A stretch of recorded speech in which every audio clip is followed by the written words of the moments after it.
PTI पार्लिमानी committee का इजलास शाम 4 बजे पार्लियामेंट हाउस में तलब। इजलास में अपोजिशन लीडर और पीटीआई के मरकजी लीडर शिरकत करेगी। कायमा कमेटियों में वापसी और पब्लिक अकाउंट्स कमेटी में शिरकत एजेंडे में शामिल। इजलास में पार्टी के फैसलों बानी की बहनों से मुलाकात का एजेंडा भी ज़ेरे बहस आएगा।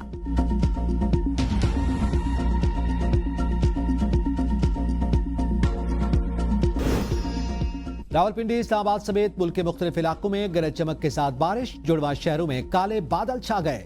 दिन में रात का समा। इस्लामाबाद एयरपोर्ट पर कई परवाजें मुतासिर। लाहौर में भी बादल छा गए। बिजली की फराहमी मुअत्तल। चकवाल, बालाकिन, सवात, नौशहरा, शुमाली वजीरिस्तान और एबटाबाद में भी मूसलाधार बारिश। सबाबी में आसमानी बिजली गिरने से 6 अफराद जख्मी।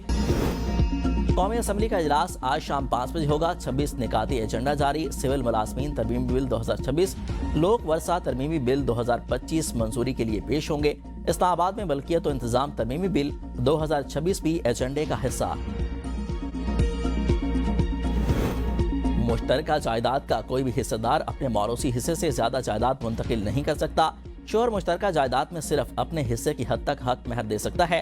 पूरे घर को हक महर में देने का दावा दीगर कानूनी वर्षा के हुकूक पर असरअंदाज नहीं हो सकता। सुप्रीम कोर्ट ने हक महर में दी गई जायदाद की मुंतकली से मुतालिक कानूनी उसूल तय कर दिए। पेशावर हाई कोर्ट के फैसले के खिलाफ सिविल पिटीशन खारिज।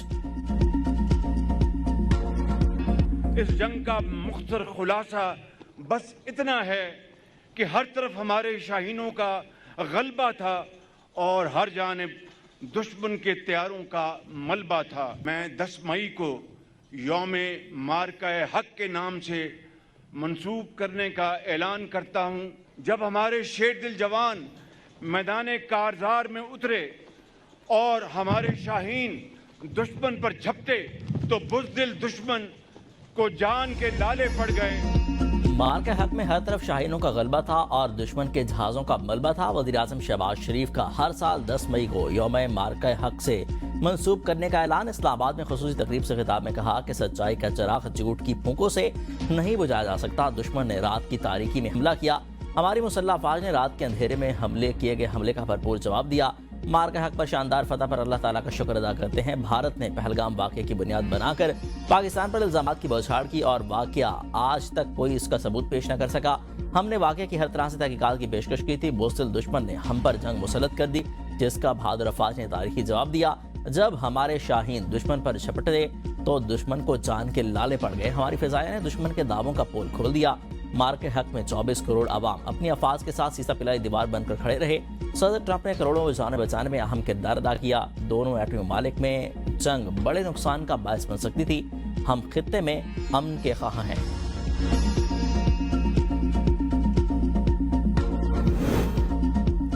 भारत ने पहलगाम फास्ट फ्लैग को जवाब बनाकर बिलाश्तियाल जहारियत की है। सदर मुमलिकत आसिफ अली जरदारी का तकरीब में खिताब। कहा कि पाकिस्तान एक जिम्मेदार और अमन पसंद रियासत है। दुश्मन की जहारियत का भरपूर मगर मुतवाज़िन जवाब देकर दुनिया को अपनी दिफाई सलाहियत का पैगाम दिया। पाक वफाज ने पूरी कौम का सर फख्र से बुलंद कर दिया। जहारियत के जवाब में पाकिस्तान के जवाब सुनहरी हरूफ में लिखा जाएगा। गैर कानूनी तौर पर भारत के जेर कब्जा जम्मू और कश्मीर का मसला अक़वाम मुत्तहिदा की करारदादों के मुताबिक हल होना चाहिए। पाकिस्तान कश्मीरी अवाम की अखलाकी, सियासी और सिफारती हिमायत जारी रखेगा। सिंतास मुआहदे की मुअत्तली आबी दहशतगर्दी है। आबी मफादात का हर कीमत पर तहफ़्फ़ुज़ करेंगे कि खून का बदला लेंगे। अगली बार जंग हुई तो महदूद नहीं, इंतहाई वसी होगी। फील्ड मार्शल आसिम मुनीर का दुश्मन को दो टोक पैगाम। मार के हक की पहली सालगिरह पर GSPO में खुसूसी तकरीब से खिताब में कहा कि मार के हक रिवायती जंग नहीं बल्कि दो नजरियात के दरमियान फैसला कुन मार्का था। हक गालिब आया। भारत समझता था कि वो पाकिस्तान को अस्करी और सिफारती तौर पर तनहा कर देगा।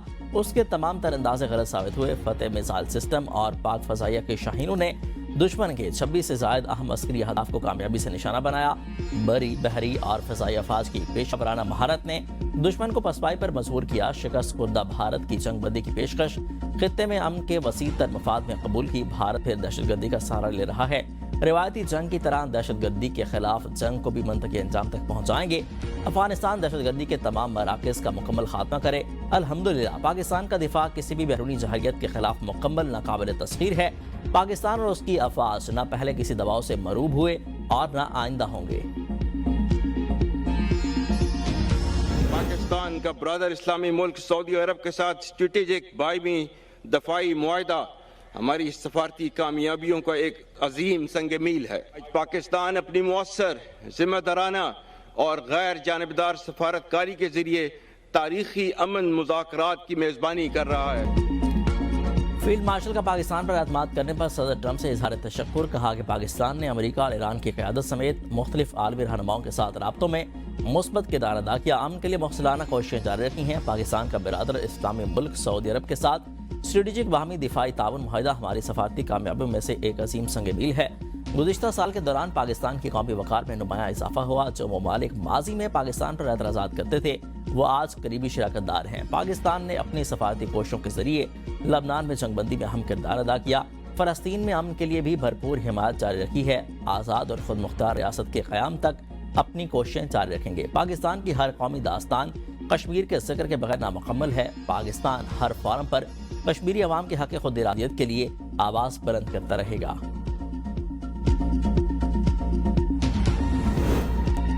अमरीकी सदर ट्रंप ने ईरान के जवाब नाकाबिल कबूल करार दे दिया। अमरीकी सदर ट्रंप ने कहा कि ईरान के नाम निहाद नुमाइंदों का जवाब पढ़ लिया है। ये मुसविदा मुकम्मल तौर पर नाकाबिल कबूल है। ईरान में चंद अहदाफ बाकी हैं, हो सकता है दोबारा हमले करने पड़े। ट्रंप की फिर धमकी। कहा कि जरूरत पड़ी तो मजीद 2 हफ्ते ईरान पर हमले कर सकते हैं।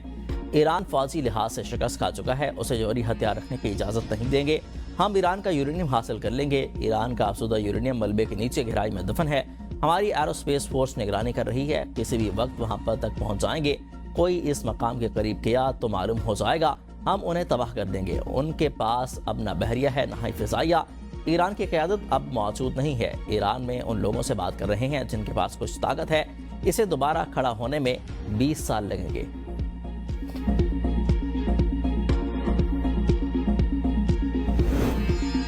ईरान ने खित्ते में जंग और कशीदगी के खात्मे के लिए मुज़ाकरात पर आमादगी ज़ाहिर कर दी है। तेहरान ने अमरीकी तजवीज़ पर अपना जवाब दे दिया। पाकिस्तान ने अमरीकी तजवीज़ पर ईरानी जवाब मौसूल होने की तस्दीक कर दी। ईरानी सरकारी मीडिया के मुताबिक ईरान ने जवाब का मुसविदा पाकिस्तान के जरिए अमरीका को भिजवा दिया। जवाब में कहा गया कि मुज़ाकरात के इस बदले में सिर्फ जंग के खात्मे पर बात होगी। पाबंदियों के खात्मे और अपना हुर्मत से मुतल्लिक निकात भी जवाब में शामिल हैं। अल जज़ीरा के मुताबिक ईरानी जवाब इस वक्त सामने आया जब अमरीकी सदर ट्रंप चीन के दौरे में सिर्फ 1 हफ्ता बाकी है। अमरीकी हुक्काम का कहना है कि ईरान के साथ मामला फ़ोन पर ही हल हो सकता है, इसलिए अब वाज़ेह नहीं है पाकिस्तान में बातचीत का अगला दौर होगा या नहीं। अगर मुज़ाकरात हुए तो पाकिस्तान में ही होंगे। फ्री कैन के दरमियान ब्रेक थ्रू का इम्कान मौजूद है। अगले चंद दिन निहायत ही अहम हैं।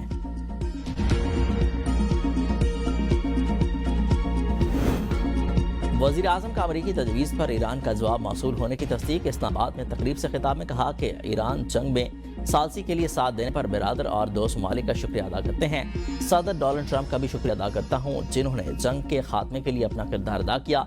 सऊदी वली अहद शहजादा मोहम्मद बिन सलमान, तुर्क सदर तैयब उर्दवान का भी शुक्रिया अदा करता हूँ।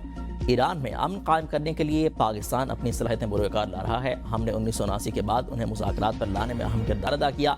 पाकिस्तान हमेशा मज़लूम अक़वाम के हकूक़ और इंसाफ के लिए तवाना आवाज़ बनकर खड़ा हुआ।